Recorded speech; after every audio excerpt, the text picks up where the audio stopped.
भर्तरी को गोरखनाथ लेकर गिरनार पर्वत पर गया। वहां 3 दिन रहे। वह दत्तात्रेय की आज्ञा लेकर गोरखनाथ मच्छिंद्रनाथ की भेंट लेने गए।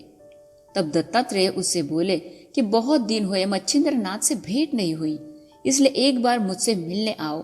ऐसा दत्तात्रेय ने गोरखनाथ को कहा। दत्तात्रेय ने भर्तरी को नाथपंथ की दीक्षा दी और वरद हस्त उसके मस्तक पर रखा। वह उसे चिरंजीव किया, उससे अभ्यास करवाया। बल ज्ञान, रसायन, कविता, वेद और सारी अस्त्र विद्या सिखाने के बाद शाबरी विद्या में भी उसे निपुण किया। बाद में नाग अश्वत्थ के वृक्ष के संपूर्ण देवताओं का आशीर्वाद मिले, इसलिए उधर भेजा। वहां भर्तरी ने 52 वीर अनुकूल कर लिए। मच्छिंद्रनाथ की तरह उसे भी सब देवता वश में हुए और सब ने वरदान दिए। फिर दत्तात्रेय को अपने साथ बद्रिकाश्रम में ले गए। वह तब के लिए बिठाया और आप गिरनार जाकर मच्छिंद्रनाथ से भेंट के लिए इंतजार करते रहे। दत्तात्रेय को पूछकर गोरखनाथ निकले। वह गर्भागिरी पर्वत पर आकर मच्छिंद्रनाथ को मिले। वह दत्तात्रेय का संदेश सुनाया। दत्तात्रेय के दर्शन के लिए दोनों चले। वे विदर्भ देश का रास्ता चल रहे थे। कौंडन्यपुर में गए, वहां भिक्षा के लिए घूम रहे थे। तब ऐसा दिखाई दिया, शिशांगर राजा ने अपने पुत्र के हाथ पैर काटकर उसे गांव से बाहर चौराहे पर डाल दिया था। शशांकर राजा ज्ञानी, धीर, उदार, शक्तिशाली व सद्गुणी होते हुए भी बेटी की स्थिति ऐसे करने के लिए इतना क्रोध आने का कारण क्या था? ऐसी शंका होती है। उसका कारण ये है कि हाथ पैर तोड़ा हुआ बेटा राजा का नहीं। प्रार्थना करने पर राजा को वह कृष्णा नदी में मिला था। उसका कोई पुत्र नहीं था, जिस कारण वह उदास रहता था। राजा की यह अवस्था देख रानी ने कहा कि पुत्र के लिए चिंता क्यों करते हो, भाग्य में होगा तो होगा। ऐसा उपदेश करने पर भी राजा स्वस्थ नहीं रहता था। फिर राजा ने मन में शंकर की प्रार्थना करने की ठहरा कर प्रधान को बुलाया और राज का भार उस पर सौंप दिया। फिर राजा रानी के साथ रामेश्वर जाने को निकले। वे कृष्णा के संगम पर आए। वहां उसे स्वप्न में दृष्टांत हुआ कि तुम कहीं जाओ मत, तुझे यही पुत्र मिलेगा। कृष्ण व तुंगभद्रा के बीच मेरा वास है, साथ में पार्वती है। तू यहाँ हमारी पूजा किया कर।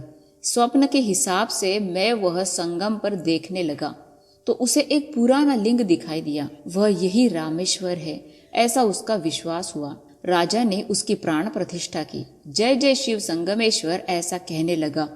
राजा संगमेश्वरी रोज पूजा कर निष्ठा रख समय निकालने लगा। इधर शंकर कैलाश पर्वत पर गणों सहित बैठे थे। तब सुरोचन नाम की अप्सरा ने शंकर जी को बुलाया। वहां आने पर वह शंकर के पैर पड़ी, नाचने गाने लगी।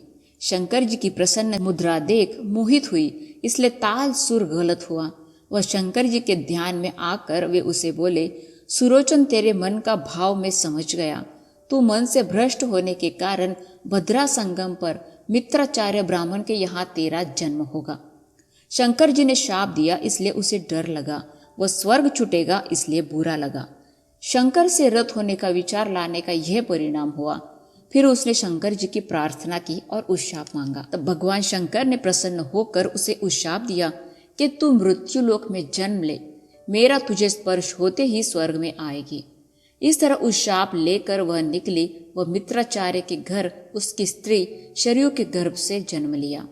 वह अप्सरा होने के कारण अति सुंदर थी। उसका नाम कदम्बा रखा। कदम्बा 12 वर्ष की हुई तब उसके बाप ने वर देखना शुरू किया, लेकिन विवाह करने की इच्छा उसके मन में नहीं थी। वह रात दिन शंकर का ध्यान करने में मग्न रहती थी। शंकर जी की पूजा करने माँ बाप जाते थे, उनके साथ वह भी नियम से जाती थी। बड़ी होने पर वह अकेले ही शंकर जी के मंदिर में पूजा करने नियमित से जाने लगी। एक दिन वह अकेली मंदिर में पूजा के लिए गई थी। जय शंकर कहकर शिव के पैरों पर माथा जमीन पर टेकते ही शंकर जी ने अपना रूप प्रकट किया। तब शंकर जी काम से आतुर होकर उसके पीछे दौड़ने लगे। फिर वह भी भागने लगी। शिव जी ने भी पीछे जाकर उसे पकड़ा। शंकर जी का स्पर्श होते ही वह स्वर्ग गई और ये उसे मुक्त करने के लिए भगवान शंकर ने लीला रची थी। लेकिन इस फंसने के कारण शंकर जी का वीर्य प्राप्त होकर वह रेत कृष्णा नदी में गया। शशांक राजा ने स्नान कर अर्घ्य देने के लिए हाथ में पानी लिया तो उसमें मनुष्य देह का पुतला दिखाई देने लगा। शंकर जी ने प्रसन्न हो अपने को पुत्र दिया, इसलिए उसने खुशी से घर जाकर लड़का मंदाकिनी रानी के स्वाधीन कर दिया।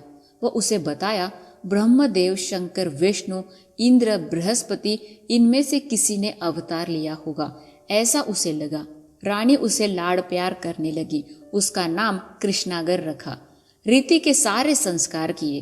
कुछ दिन वहां रहकर राजा कौंडिन्यपुर गया। कृष्णागर की उम्र 12 वर्ष की हुई।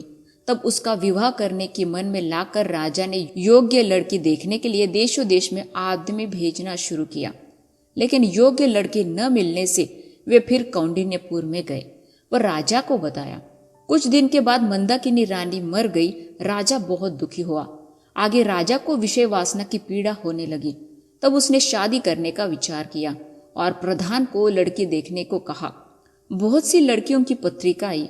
उसमें चित्रकूट के राजभुज ध्वज इसकी कन्या रूपमती होकर शादी की योग्य थी। इस कार्य के लिए राजा ने प्रधान को चित्रकूट में भुज ध्वज राजा के यहाँ भेजा। भुज ध्वज राजा को सब मंजूर हो विवाह समारंभ संपन्न हुआ। शशांकर राजा विवाह कर भुजावती को लेकर अपनी नगरी आए। उस समय भुजावती की उम्र 13 वर्ष व कृष्णागर की उम्र 17 वर्ष की थी। एक दिन सौतेले पुत्र से नजर हुई। उससे पहले उसने उसे ठीक से देखा नहीं था। एक दिन राजा शिकार के लिए गया था। वह राजपुत्र पतंग उड़ाने गया। उस समय भुजावती अर्थात उसकी सौतेली माता काम से आतुर हुई। वो उसने दासी से उसे बुलवाया। दासी ने कृष्णागर को कहा कि तेरी सौतेली माँ तुझे बुला रही है। माँ ने बुलाया, इसलिए वो खुशी से दासी के साथ भुजावती के पास आया। इससे पहले उसने एक ही बार उसे देखा था। यह उसकी दूसरी भेंट थी। कृष्णागर ने सौतेली माँ के पास जाकर उसे नमस्कार किया, लेकिन काम से आतुर हुई उसकी सौतेली माँ अर्थात भुजावती ये अपना बेटा है, ये विचार दूर कर उसने उसका हाथ पकड़ा और उसे दूसरी नजर से देखने लगी। वो मन में डर गया। माँ ने स्पष्ट उसे कहा कि इस समय तू मुझे भोग देकर मेरा काम शांत कर। तब उसने गुस्से में आकर उसे खूब फटकारा और उसका अपमान किया। वह फिर पतंग उड़ाने चला गया। फिर उसने दासी को बुलाकर कहा कि मैंने जिसे बुलाने को कहा वह दूसरा कोई नहीं था, मेरा ही सौतेला बेटा था। बड़ा अनर्थ हो गया। वह यह बात राजा से कहेगा, वह मेरा प्राण लिए बगैर नहीं रहेगा, तो मैं विष लेकर अपना प्राण दे दूंगी, जिससे यह गंदी बात खुलने न पाए। 30वां अध्याय समाप्त। जय श्री गुरुवे नमः। ओम श्री नवनाथाय। धन्यवाद।